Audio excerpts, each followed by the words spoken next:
మీ అందరికీ యేసుక్రీస్తు పరిశుద్ధ నామములో వందనములు చెల్లించుకుంటున్నాను. ఇప్పుడు మనము లెసన్ నెంబర్ 2కు వెళుచున్నాము. మీరు మొదటి లెసన్ అన్నీ మీరు బాగా నేర్చుకున్నారని అనుకుంటున్నాను.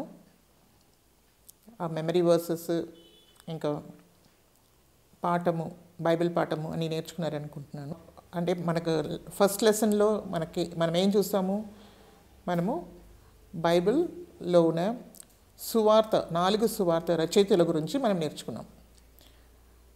సో వాళ్ళు ఎలాంటి బ్యాక్గ్రౌండ్ నుండి వచ్చిన వాళ్ళు, వాళ్ళ హిస్టరీ ఏంటి, వాళ్ళ రక్షణ ఏ విధంగా వాళ్ళు రక్షణ పొందారు, ఏ విధంగా యేసుక్రీస్తుని వెంబడించారు, వాళ్ళ జీవితము, వాళ్ళ పరిచర్య, ఇంకా ప్రభు కొరకై వాళ్ళు ఏ విధంగా సేవ చేశారు, తర్వాత లాస్ట్లో ఏ విధంగా వాళ్ళు మరణించారు అనే వాళ్ళ జీవిత చరిత్రలంతా కూడా మనము నేర్చుకున్నాం. చాలా కొంచెం లోతుగానే మనము నేర్చుకున్నాం. So it was an interesting subject కదా. మనకు ముందు అయితే మనము జస్ట్ ఇలాగ బైబిల్ చదువుతూ వెళ్ళిపోయాము. మనకు ఈ సిస్టమాటిక్ స్టడీ అనేది మనలో లేకుండిందనమాట. సో ఇప్పుడు మనము ఎప్పుడైతే సువార్త గురించి మనం చదువుతామో అప్పుడు దాన్ని రచయించిన వాళ్ళ గురించి కూడా మనకు తెలుసు కాబట్టి it will appear really very interesting. అందుకని సండే స్కూల్ చాలా ఇంపార్టెంట్. కాబట్టి మీరందరూ కూడా ప్రతి వారము సండే స్కూల్ క్లాసెస్ అటెండ్ చేయండి. So that you will improve your biblical knowledge. Bible knowledge మీకు బాగా ఇంప్రూవ్ చేయగలరు. దేవుని పరిశుద్ధ నామముకు స్తోత్రములు. ఇప్పుడు మనము సెకండ్ లెసన్ని మనము తెలుసుకున్నాం. ఇప్పుడు ఇది ఏంటంటే 4 సువార్త పుస్తకాలు. దాని లెసన్ నెంబర్ 2 రీడింగ్ పోర్షన్ అంటే బైబిల్ పాఠం ఏమనగా లూకా రాసిన సువార్త 1వ అధ్యాయము 1 నుండి 4 వచనాలు, యోహాను సువార్త 20వ అధ్యాయము 30-31. Memory verse 2 Timothy 2:8. Remember that Jesus Christ of the seed of David was raised from the dead according to my gospel. ఇది మన మెమరీ వర్స్. ఇది మీరు మెమరైజ్ చేయండి. తర్వాత ఈ 4 సువార్త పుస్తకం మనకు దేవుడు ఇవ్వడానికి దేవుడు కలిగిన ఉద్దేశం ఏమిటి అని మనము చూడగలం. అంటే ఈ సువార్త 4 సువార్తని మనం పోల్చుకొని మనము కంపారిటివ్ స్టడీ మనం ఎప్పుడైతే చేస్తామో అప్పుడు యేసుక్రీస్తుని ఈ లోకానికి ఏ విధంగా మనము ప్రకటించాలనే విషయాన్ని మనము చూడగలం. అంటే యేసుక్రీస్తుని ఇశ్రాయేలుకి దేవుడు వాగ్దానం చేయబడిన మెసాయగాను, లోక రక్షకుడుగాను, ఇంకా దేవుని కుమారుడుగాను యేసుప్రభుని చూపించడానికి కొరకే ఈ 4 సువార్త కూడా మనకు ఇవ్వబడింది. సో ఈ 4 సువార్త అనేది మనకు ఎలాగుందంటే ఇది పరిపూరకరమైనది అనమాట. అంటే ఇట్ ఈస్ వెరీ కాంప్లిమెంటరీ. ఇది కాంపిటేటివ్ కాదు కానీ కాంప్లిమెంటరీ. ఈ 4 సువార్తను కూడా మనము కలిపి చదివితేనే కానీ మనకు యేసుక్రీస్తుని కంప్లీట్ పిక్చరు మనకు రాదనమాట. అందుకనే మనకు 4 సువార్తని దేవుడు మనకు అనుగ్రహించారు. సో ఈ 4 సువార్తని మనం ఏం చేయాలంటే పూర్తిగా చదివితే మనకు అన్ని విధాల నుండి 4 కోణాల నుండి యేసుప్రభు ఎవరై ఉన్నారనే విషయాన్ని మనము తెలుసుకోగలం. తర్వాత ఈ 4 సువార్త అంటే ఈ 4 సువార్తని రచించిన వాళ్ళు కూడా 4 హిస్టరీ అంటే బ్యాక్గ్రౌండ్ నుండి వాళ్ళు వచ్చారనమాట. వివిధమైన బ్యాక్గ్రౌండ్ నుండి వాళ్ళు వచ్చారు కాబట్టి వాళ్ళ సైడ్ నుండి అంటే వాళ్ళ కోణాల నుండి వాళ్ళ దృష్టికోణాల నుండి వాళ్ళు ఇవంతా కూడా రాశారనమాట. సో 4 సైడ్ నుండి వాళ్ళు రాసినప్పుడు యేసుక్రీస్తు కంప్లీట్ పిక్చర్ని మనకు దొరుకుతుంది. యేసుక్రీస్తు గురించి సువార్త ఒకటే కానీ దాన్ని రచించిన వాళ్ళు 4 కాబట్టి వాళ్ళ దృష్టికోణాల నుండి ప్రతి వాళ్ళు కూడా రాశారనమాట. ఇప్పుడు సువార్త యొక్క సారాంశంని మనము చూద్దాం. మనకు 4 సువార్తలో మనకు ఉన్న సారాంశం ఏమనగా యేసుక్రీస్తు జన్మము, ఆయన పరిచర్య, ఆయన మరణము, ఆయన పునరుద్ధానము, ఇంకా ఆయన మళ్ళీ ఆరోహణం కావడం. ఇదంతా కూడా మనకు 4 సువార్తలో కలిపి దొరుకుతాయి అన్నమాట. సో ఇక్కడ మనం చూస్తే ఇది కేవలము జీవిత చరిత్ర మాత్రమే కాదు. ఎందుకంటే జీవిత చరిత్ర అంటే జన్మం నుండి మరణం వరకు కూడా ఉండాలన్నమాట.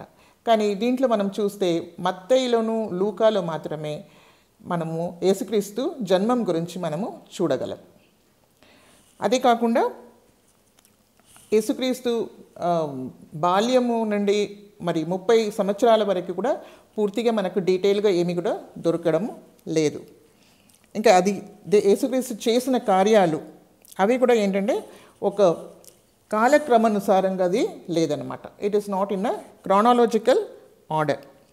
సో డిఫరెంట్ నలుగురు కూడా ఒక డిఫరెంట్ వ్యూస్లో వాళ్ళు రాశారు. వేరే వాళ్ళ ఉద్దేశం కూడా వేరే ఉన్నది అనమాట. కానీ ముఖ్యంగా మనం దీంట్లో చూడవలసింది ఏంటంటే 4 సువార్తలు కూడా యేసుక్రీస్తు మరణము, ఆయన పునరుద్ధానం గురించి మాత్రము చాలా బాగా వాళ్ళు వివరించి రాశారనమాట. ఎందుకు ఆ విధంగా వివరించి రాశారంటే మానవుని రక్షణ కొరకై యేసుక్రీస్తు ఈ లోకానికి వచ్చారు. మానవుడిని పాపం నుండి విడిపించి, ఆయన మరణం నుండి ఆయనను విడిపించి ఆయనకు నిత్య జీవం ఇవ్వడానికి యేసుక్రీస్తు ఈ లోకంలో వచ్చారు. కాబట్టి యేసుక్రీస్తు మరణము, ఆయన పునరుద్ధానము ఈ రెండు కూడా చాలా ప్రాముఖ్యమైన విషయం అనమాట. ఈ రెండు కూడా ఈ యేసుక్రీస్తు మరణము, ఆయన పునరుద్ధానము ఇవి రెండు లేకుంటే మనకు ఏంటంటే మనకు రక్షణ మానవునికి దొరికేది కాదనమాట. సో ఈ రెండు కూడా ఏంటంటే మనకు ఫౌండేషనల్ డాక్ట్రిన్గా అవుతుంది. ఇప్పుడు యేసుక్రీస్తు మరణము, ఆయన పునరుద్ధానం లేనప్పుడు ఏమవుతుందంటే ఒక క్రిస్టియానిటీ లేదు అన్నట్టు చెప్పవచ్చు అనమాట. ఎందుకంటే మానవునికి పాప క్షమాపణ లేదు, యేసుక్రీస్తు మరణించకపోతే మానవుని పాపం క్షమింపబడదు, మళ్ళీ యేసుక్రీస్తు తిరిగి లేవకపోతే మనకు నూతన జీవం అనేది మనకు దొరకదు అనమాట. So these are the twin doctrine. ఇదైతే మస్ట్, ఇది మాత్రం రెండు ఉంటేనే మనకు రక్షణ మనకు దొరుకుతుంది అన్నమాట. మనకు నిత్య జీవాన్ని మనము పొందుకోవడానికి కొరకై ఈ 4 సువార్త కూడా మనకు ఇవ్వబడింది. ఇప్పుడు ప్రతి సువార్త యొక్క ప్రత్యేకత దాని గురించి కూడా మనము తెలుసుకుందాం. మొదటి శతాబ్దంలో మొదటి అపోస్తుల సమయంలో అక్కడ ఉన్నది ఏంటంటే ఒక 4 గుంపులు ఉన్నారనమాట. ఆ సమాజంలో 4 రకాల మనుషులు ఉన్నారనమాట. అది ఏమనగా మొదటిది ఏంటంటే యూదులు. యేసుక్రీస్తుడు ఒక యూదుడిగానే పుట్టారు కాబట్టి యూదుల గురించి చెప్తే యూదుల గ్రూప్ ఒకటి ఉందన్నమాట. వాళ్ళు ఏంటంటే వాగ్దానం చేయబడిన మెస్సయ్య కొరకు వాళ్ళు ఏం చేస్తున్నారు, ఎదురు చూస్తున్నారు. రెండవదిగా రోమియోలు ఏంటి, ఎప్పుడైతే యేసుక్రీస్తు ఈ లోకంలో పుట్టారో అప్పుడు ఈవెన్ ఇజ్రాయెల్ కూడా, యూదా దేశం కూడా ఎలాగ ఉన్నారు, ఎవరి కింద ఉన్నారంట, రోమా ప్రభుత్వం కిందనే ఉన్నారు. సో రోమియోలు అనే ఇంకొక గుంపు ఉన్నారనమాట. ఆ రోమియోలు ఎలాంటి వాళ్ళు అంటే వాళ్ళు చాలా క్రమశిక్షణ కలిగిన వాళ్ళు, వాళ్ళు పనికి చాలా వాళ్ళ ప్రాధాన్యత ఇచ్చేవాళ్ళు అనమాట. పని చేయడంలో చాలా వాళ్ళు నమ్మకంగా ఉంటారు, వాళ్ళ యజమానులకు చాలా లోబడి ఉంటారు, క్రమశిక్షణ కలిగి ఉంటారు. వాళ్ళు ఏంటంటే రోమియోలు అనమాట. మూడో గుంపు వాళ్ళు ఏంటంటే గ్రీక్ దేశపు మనుషులు అనమాట. వాళ్ళు ఎలాంటి వాళ్ళంటే వాళ్ళు చాలా నాగరికత కలిగిన వాళ్ళు, ఇంకా సంస్కృతి కలిగిన వాళ్ళు, ఇంకా తత్వజ్ఞానులు. సో ఇదంతా కూడా వాళ్ళకు చాలా highly educated people, cultured people అనమాట. సో అలాంటి వాళ్ళు గ్రీకిస్తులు. నాలుగోదిగా క్రైస్తవులు. ప్రతి రాష్ట్రంలో నుండి, ప్రతి దేశంలో నుండి యేసుక్రీస్తుని అంగీకరించి యేసుక్రీస్తుని వెంబడించే వాళ్ళ గుంపు క్రైస్తవులు ఉన్నారన్నమాట. సో ఈ 4 రకాల గుంపులు ఉన్నారు కాబట్టి ఈ 4 రకాల గుంపుల కొరకు ఈ సువార్తలు ప్రయోజనకరంగా ఉండాలని చెప్పేసి ఈ 4 సువార్త కూడా మనకు ఇవ్వబడింది. మత్తయి సువార్త యూదుల కొరకు రాయబడింది. యూదులు మెస్సాయ వస్తారు, ఆయన దావీదు కుమారుడిగా ఈ లోకంలో పుడతారు, దావీదు సింహాసనంలో ఆయన ఏలుతారు, దాని మీద సింహాసనాసనుడు అవుతాడు అనే విషయాల్ని వాళ్ళు నమ్మారనమాట. అది మత్తయి సువార్తలో మనం చూస్తే దాని కొరకై మత్తయి ఏం చేశారంటే యేసుక్రీస్తుని దావీదు కుమారుడిగా ఆయన చూపించారు. అందుకనే మొదటిలోనే మనకి ఏం చూస్తామంటే యేసుక్రీస్తు వంశావళిని చూపిస్తారనమాట. యేసు ప్రభు దావీదు కుమారుడుగా ఈ లోకంలో పుట్టారు, ఇంకా దావీదు అబ్రహాం కుమారుడు అనే విషయాన్ని మనము చూడవచ్చు. సో ఆ వంశావళి చాలా ఇంపార్టెంట్, ఎందుకంటే యూదులు దావీదు కుమారుడుగా క్రీస్తు వస్తారు అని వాళ్ళు నమ్మారు. అది కాకుండా ఆయన పాత నిబంధనలో యేసుక్రీస్తు గురించిన విషయాలంతా కూడా ఒక 29 టైమ్స్ ఏదైతే వాక్యాలు ఉన్నాయో అదంతా కూడా యేసుక్రీస్తులో నెరవేర్చబడినాయి అని చెప్పేసి నూతన నిబంధనలో క్రీస్తులు అది నెరవేర్చబడినాయని ఆయన చూపించారు. అది కాకుండా 13 సారి ప్రవక్తలు రాసింది క్రీస్తులో నెరవేర్చబడింది అనే విషయంని కూడా ఆయన 13 సారి ఆయన రాశారనమాట. ఆయన యూదుల రాజు కదా, కాబట్టి ఆయన దావీదు కుమారుడిగా రావడం ద్వారా రాజువైన దావీదు కుమారుడిగా ఆయన వచ్చాడు కాబట్టి ఆయన కూడా యూదుల రాజు అనే విషయంని మనము చూడగలం. అది కాకుండా ఈ మత్తయి సువార్తలో మాత్రమే మనం చూడవచ్చు తూర్పు దేశం నుండి జ్ఞానులు వచ్చి యూదుల రాజుకి వచ్చి నమస్కరించి రాజుకి ఇవ్వవలసిన కానుకలు ఏంటంటే బంగారము, బోలము, ఇంకా సాంబ్రాణి ఇవంతా కూడా ఆయనకు అర్పించారు. సో ఆ విధంగా మనం చూస్తే యేసుక్రీస్తుని ఆయన రాజుగా ఆయన చూపించడానికి ప్రయత్నం చేశారు. సో ఆ మత్తయి సువార్త ఎవరి కొరకు రాయబడింది? యూదుల కొరకు రాయబడింది. తర్వాత యూదా భాష అయితే హిబ్రూలో రాయబడింది. సో వాళ్ళు యేసుప్రభుని అంగీకరించినట్లు ఈ సువార్త మత్తయి సువార్త రాయబడింది.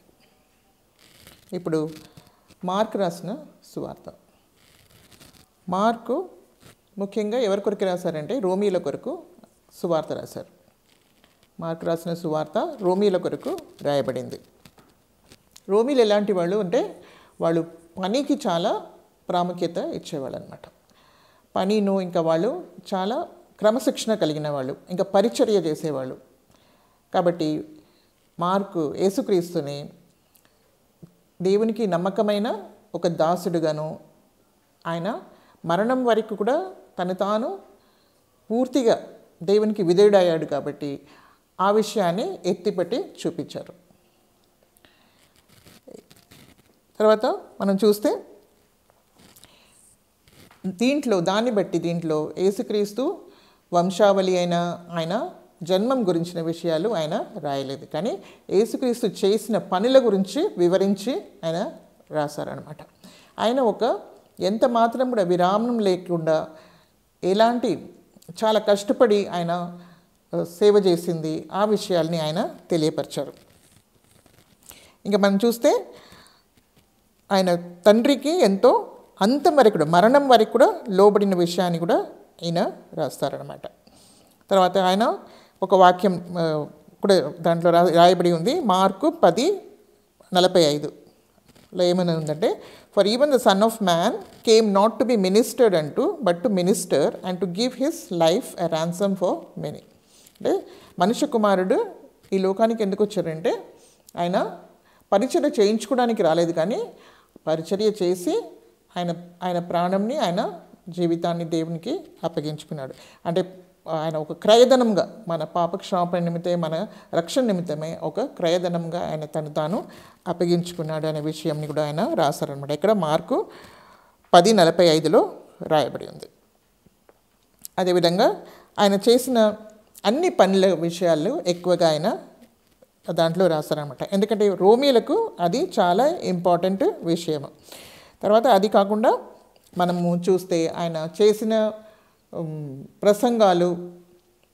ప్రసంగములు ఇంకా అనేక ఉపమానములు దాంట్లో రాశారనమాట. సో దీని ద్వారా వాళ్ళని రోమీలకు అర్థమయ్యేలాగా యేసుక్రీస్తు సువార్త అర్థమయ్యేలాగా అక్కడ ఆయన రాశారు. మూడవదిగా లూకా రాసిన సువార్త. లూకా గ్రీక్ దేశానికి చెందిన ఆయన, మరి ఆయన దేశంలో ఉన్న వాళ్ళ కొరకై ఆయన రాశారనమాట. గ్రీక్ దేశస్తులు ఎలాంటి వాళ్ళు అంటే వాళ్ళు చాలా నాగరికత కలిగిన వాళ్ళు సంస్కృతి కలిగిన వాళ్ళు, ఇంకా వాళ్ళు ఎలాంటి వాళ్ళు అంటే వాళ్ళు తత్వజ్ఞానులు అనమాట. తత్వజ్ఞానము, ఫిలాసఫీస్ అంతా కూడా వాళ్ళకి బాగా తెలుసు. తత్వజ్ఞానంలో వాళ్ళు నిపుణులు అనమాట. సో ఇలాంటి వాళ్ళు గ్రీక్ దేశస్తులు. సో వీళ్ళ కొరకై ఆయన యేసుప్రభువుని రాయాలని కోరుకున్నారు. అంటే ఆయన ఒక సంపూర్ణమైన మానవుడిగా ఆయనని వివరించారు. యేసుక్రీస్తు ఒక సంపూర్ణమైన మానవుడు. ఆయన మానవుడిలాగానే వచ్చారు. ఆయన లోక సమస్తం సృజించిన ఆయన సృష్టికర్త. ఆయన ఏం చేశారు? మానవుడిగా మన పాపం నుండి విడిపించడానికి మానవుడిగా ఈ లోకంలో పుట్టి మనలాగానే ఆయన పెరిగారు. కానీ ఆయనలో ఒక ప్రత్యేకతని మనము చూడగలం. ఏంటది అంటే, మనలాగానే ఆయనకి ఏం జరిగింది? ఆయనకు శోధనలు కలిగినాయి. ఎన్నో శోధనలు ఆయన కలిగినప్పటికి కూడా ప్రతి శోధన మీద కూడా ఆయన జయం పొందారు. జయం పొంది ఆయన పరిశుద్ధుడిగా నిలిచారు. ఇంకా మానవుడిలాగానే ఆయన కూడా చిన్నగా పుట్టినప్పటి నుండి కూడా ఆయన వాళ్ళ తల్లిదండ్రులతో వాళ్ళు ఎంతో విధేయత చూపించి నాజరేతులో ఆయన పెరిగారు. జ్ఞానంలో కూడా ఆయన పెరిగారు. అన్ని మానవులకి ఏ విధంగా ఎలాంటి డెవలప్మెంట్స్ ఉంటాయో అన్ని డెవలప్మెంట్స్ ఆయనలో ఉన్నాయి. అయినప్పటికీ కూడా ఆయన లోకంలో ఉన్న మానవుల అందరికైనా ఆయన ఒక ప్రత్యేకమైన ఒక వ్యక్తి అనే విషయాన్ని వాళ్ళకి తెలియపరిచారు. ఎందుకంటే యేసుప్రభుని వాళ్ళు అంగీకరించాలి కాబట్టి ఆ విధంగా ఫిలాసఫీ అంటే వాళ్ళు కూడా ఏంటి తత్వజ్ఞానులు కాబట్టి యేసుక్రీస్తు ఒక డిఫరెంట్ మ్యాన్ అనేది ఆయన వాళ్ళకి తెలియపరిచారు. సో ఆయన ఒక sun of man, perfect and complete man, ఒక పరిపూర్ణమైన మానవుడు అనే విషయాన్ని తెలియపరిచారు. పరిపూర్ణమైన మానవుడు కాబట్టి ఆయన మన నిమిత్తం మరణించి తిరిగి లేవడానికిను పాపక్షమాపణ దొరకడానికిను వీలు ఉంటుంది. ఆ విషయాన్ని అంత కూడా ఆయన క్లియర్గా రాశారనమాట.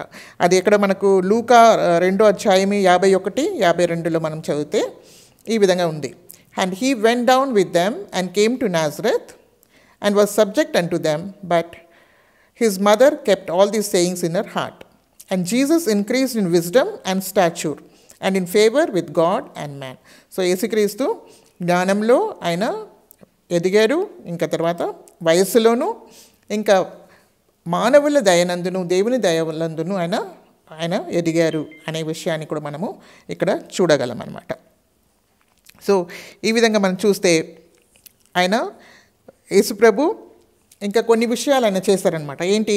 యెరూషలేంని చూసి ఎంతో ఆయన బాగా ప్రాళాపించారు. లూకా 13వ అధ్యాయము 34 వచనంలో మనము చూడగలం ఇది. O Jerusalem Jerusalem which killest the prophets and stonest them that are sent unto thee, how often would I have gathered thy children together as a hen doth gather her brood under her wings, and ye would not. 34వ వచనంలో మనమే ఈ విధంగా చూస్తున్నాం. So యెరూషలేమా యెరూషలేమా, మీరు అందరూ ప్రవక్తలంతా కూడా మీరు చంపుతున్నారు, ఇంకా ఆ విషయాలంతా కూడా మనము చూడగలం. సో ఈ విధంగా యేసుప్రభు యెరూషలేంని చూసి ఎంతో విలాపించారు. తర్వాత గెత్సెమనే తోటలో కూడా ఆయన ఒక మానవుడి వలె ఆయన ముందు ఆయనకు ప్రాణాపాయం మరణం ఆయన ముందు ఉన్నప్పుడు ఆయన యేసుక్రీస్తు ఏం చేశారంటే ఆయన తండ్రి దగ్గర ప్రార్థన చేశారు. ప్రభువా, ఈ పాత్ర నాలుండి తొలగిపోవడం మీ చిత్తమైతే మీరు తొలగించండి అని చెప్పేసి ఒక మానవుడిలాగానే ఆయనకు ఎంతో బాధ కలిగి ఆయన ప్రార్థనలో ఆయన గడిపారనమాట. అప్పుడు ఎప్పుడైతే ఆయనకు తెలిసిందో దేవుని చిత్తము ఆయన మరణం ద్వారా వెళ్ళాలనేదే దేవుని చిత్తం అని ఎప్పుడైతే తెలుసుకున్నారో అప్పుడు పూర్తిగా ఆయన దేవుని చిత్తానికి అప్పగించుకున్నారనమాట. సో అన్ని విధాల్లో ఆయన మానవుడిగానే మానవ స్వభావము కలిగారు, కానీ విదౌట్ సిన్, ఒక పాపం లేని ఒక సంపూర్ణమైన మానవుడిగా ఆయన తను తాను చూపించుకున్నారు. సో ఈ విషయము లూకా గ్రీకులకు ఆయన రాశారు కాబట్టి వాళ్ళ తత్వజ్ఞానులు కాబట్టి ఒక పర్ఫెక్ట్ మ్యాన్గా యేసుక్రీస్తుని ఆయన వర్ణించారు. 4వదిగా ఇప్పుడు యోహాను సువార్త గురించి మనము చూసుకుందాం. యోహాను సువార్త ఎవరి కొరకు రాయబడిందంటే అనేక దేశంలో నుండి యేసుక్రీస్తుని వెంబడించే వాళ్ళ కొరకై రాయబడింది అనమాట. మెయిన్ దీంట్లో యేసుప్రభుని వాగ్దానం చేయబడిన మెస్సాయా అంటే తెలుసు కదా, క్రీస్తుగా మెస్సాయాగా చూపించడానికిను, ఇంకా ఆయన దైవత్వంని చూపించడానికి. ఆయన దైవత్వం అంటే ఆయన డివినిటీ, ఆయన దేవుని కుమారుడు అనే విషయాన్ని చూపించడానికి ఆయన రాశారనమాట. సో అందునిమిత్తమే ఆయన ఏంటంటే వంశావళి, ఇంకా ఆయన జన్మము, ఇంకా ఆయన శోధనలు, ఈ విషయాలంతా కూడా ఆయన దాంట్లో రాయకుండా ఆయన యేసుక్రీస్తు గురించిన దైవిక విషయాల గురించి ఆయన రాశారనమాట. సో ఎందుకంటే ఆయన ఒక మానవుడిగా ఈ లోకంలో వచ్చాడు, కానీ ఆయన మానవుడిగా రావడానికి ముందు ఆయన దేవుని కుమారుడు, ఆయన దేవుడు అనే విషయాన్ని చాలా బలముగా ఆయన రాశారనమాట. అది మనము ఎక్కడ చూడగలుగుతామంటే యోహాను 1వ అధ్యాయం 1 నుండి 18 వరకు కూడా మనము చూడగలుగుతాం. ఆయనే వాక్యమై ఉన్నాడు, దేవుడై ఉన్నాడు అనే విషయాలంతా కూడా మనము దీంట్లో చూడగలం. ఇంకా అనేక విషయాల్లో మనం చూస్తే ఇంకా యోహాను రాసిన సువార్తలో యోహాను 1:49, 2:11, 3:16, 4:26, 5:25 ఇవన్నీ వాక్యాల్లో మనం చూస్తే యేసుక్రీస్తు దైవత్వం గురించి రాయబడిందనమాట. సో ఏ విధంగా అందునిమిత్తమై ఆయన అనేక శరీర ప్రకారమైన అంటే ఈ లోకంలో వచ్చి శరీరరీతిగా చేసిన కార్యాలను ఎక్కువగా ఆయన రాయకుండా యేసుప్రభు చేసిన ఆయన స్వభావాన్ని ఆయన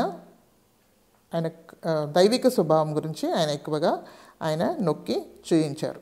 యోహాను సువార్తలో చాలా అంటే బోధలు, చాలా లోతైన బోధలు మనకు కనబడతాయి అన్నమాట. అంటే యేసుక్రీస్తుతో మనకున్న ఐక్యత, ఆయనతో మనం ఐక్యం కలిగితే మనకు ఎలాంటి ఆత్మీయ ఆశీర్వాదాలు ఉన్నాయి, ఆ విషయాలంతా కూడా దీంట్లో మనము చూడగలము.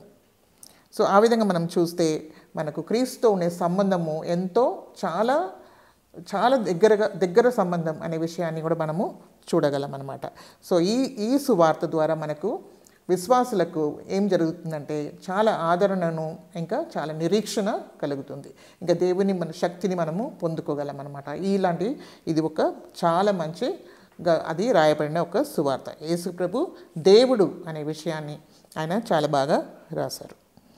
ఈ విధంగా మనము చూస్తే ఈ 4 సువార్తని మనము కంపేర్ చేసి చదివితే, పోల్చుకొని మనం చదివితే మనకు చాలా ఆత్మీయ క్షేమావృద్ధి మనకు కలుగుతుందన్నమాట. 5,000 మందికి 5 రొట్టెలతో 5,000 మందికి పోషించిన ఒక అద్భుతం ఉంది కదా, ఆ అద్భుతము అన్ని 4 సువార్తలు కూడా రాయబడి ఉంది. ఇంకా యేసుక్రీస్తు మరణము, ఆయన పునరుద్ధానము కూడా అన్ని సువార్తలో రాయబడి ఉన్నాయన్నమాట. సో ఈ విధంగా చూస్తే యేసుక్రీస్తు దేని కొరకు ఈ లోకంలో వచ్చారు? మనల్ని పాపం నుండి విడిపించి, మరణం నుండి విడిపించి మనకు నిత్యజీవం ఇవ్వడానికి ఈ లోకానికి వచ్చారనే విషయంని మనము అన్ని 4 సువార్తలు కూడా మనము చూడగలం అన్నమాట. సో ఈ విధంగా మనం చూస్తే మన హృదయాన్ని మనం ఏం చేస్తాము? దేవునికి మనము సమర్పించుకోవాలి. సో ఈ 4 సువార్త ద్వారా మనకు చాలా ఆత్మీయ క్షేమావృద్ధి కలుగుతుంది.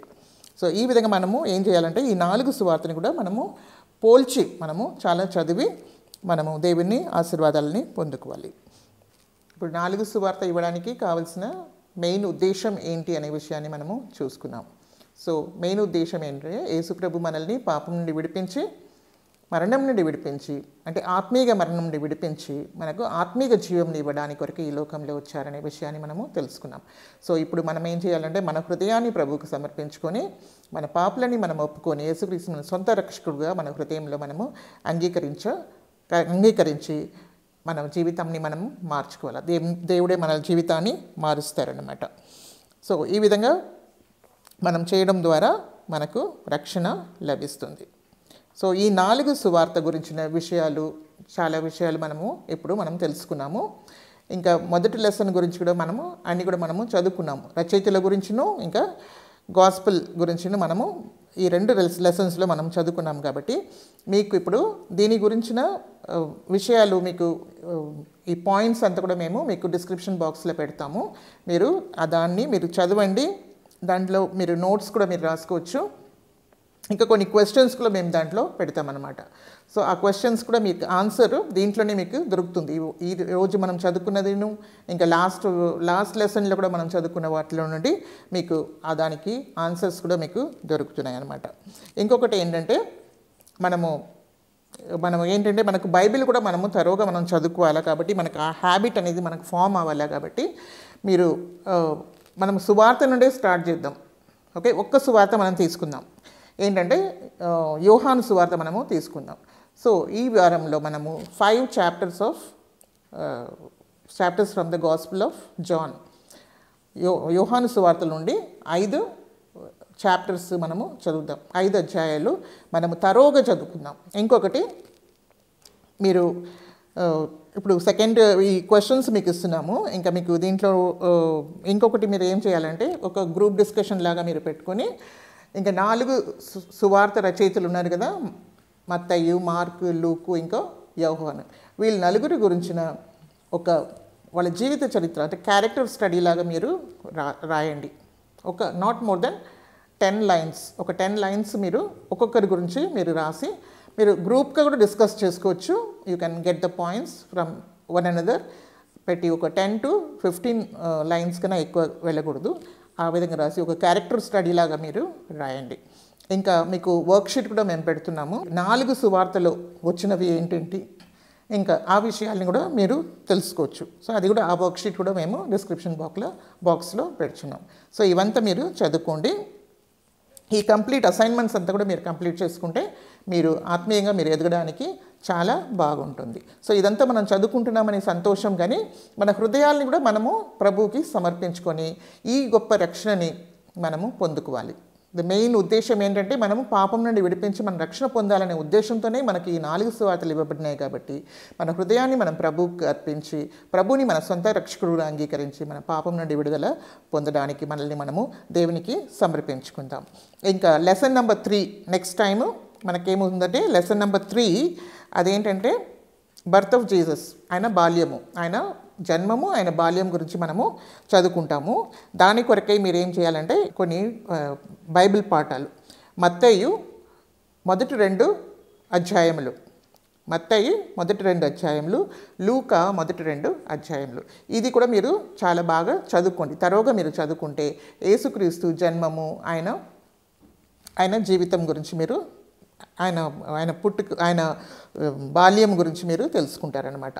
తర్వాత మెమరీ వర్స్ కూడా మీకు ఐజాయా 9:6లో మనకు దొరుకుతుంది. So this is of the 3rd chapter which will be taught next week in the next lesson. Okay, ఇదంతా మీకు అర్థమైందని మేము అనుకుంటున్నాము. ఒక చిన్న ప్రార్థన చేసుకొని మనము క్లోజ్ చేద్దాం. Praise the Lord. హల్లెలూయా. పరిశుద్ధుడా, మీకు స్తుతులు స్తోత్రం చెల్లించుకుంటున్నాం నాయన. గొప్ప దేవ, సర్వశక్తి మంతుడా, మీకు వందనాలు, స్తుతులు స్తోత్రం చెల్లించుకుంటున్నాం నాయన. మమ్మల్ని మీరు ప్రేమించి ప్రభా నాయన ఈ విధంగా ప్రభా నాయన సండే స్కూల్ నడిపించడానికి ప్రభా మీరు ఇచ్చిన కృప కొరకే మీకు స్తోత్రం నాయన. ఈ ప్రభా నాయన ఈ లెసన్స్ని విన్న బిడ్డలందరినీ కూడా మీరు దీవించి మీరు ఆశీర్వదించమని ప్రార్థిస్తున్నాం నాయన. మమ్మల్ని మీరు ఎంతగానో ప్రేమించి ప్రభా మీరు పరలోకాన్ని వదిలిపెట్టి భూలోకానికి మానవుడిగా ఈ లోకానికి వచ్చి ప్రభా మా నిమిత్తమే మరణించి మీరు తిరిగి లేచారు. కాబట్టి నాయన మమ్మల్ని పాపం నుండి విడిపించడానికి మీరు ఎంతో ప్రభా నాయన ఆసక్తి కలిగి ఉన్నారు. కాబట్టి నాయన మమ్మల్ని మా పాపములంతా కూడా మీరే క్షమించి ప్రభా నాయన మా హృదయంలో మీరు రమ్మని మీ పాసంలో ప్రార్థిస్తున్నాం. మా జీవితాన్ని మీకు అర్పించుకుంటున్నాం ప్రభా. కూడి వచ్చిన బిడ్డలు ఒకరొకరితో మీరు మాట్లాడి ఉన్నారు ప్రభా. వాళ్ళ నిర్ణయాల్ని ప్రభా నాయన మీ సన్నిధిలో వాళ్ళు ప్రభా నాయన నిర్ణయాల్ని వాళ్ళు చెప్పుకొని వాళ్ళ జీవితాన్ని ప్రభా మీకు అర్పించుకొని రక్షణ పొందడానికి మీరే కృపని గ్రహించమని ఆయన అన్ని విషయంలో మీరే మహిమగత ప్రభావంలో పొందుకోమని మీకే స్తుతులు స్తోత్రం చెల్లిస్తూ యేసుక్రీస్తు అతి పరిశుద్ధ నామంలో మేము ప్రార్థించి వేడుకుంటున్నాం తండ్రి. ఆమేన్. అందరికీ praise the Lord. God bless you all.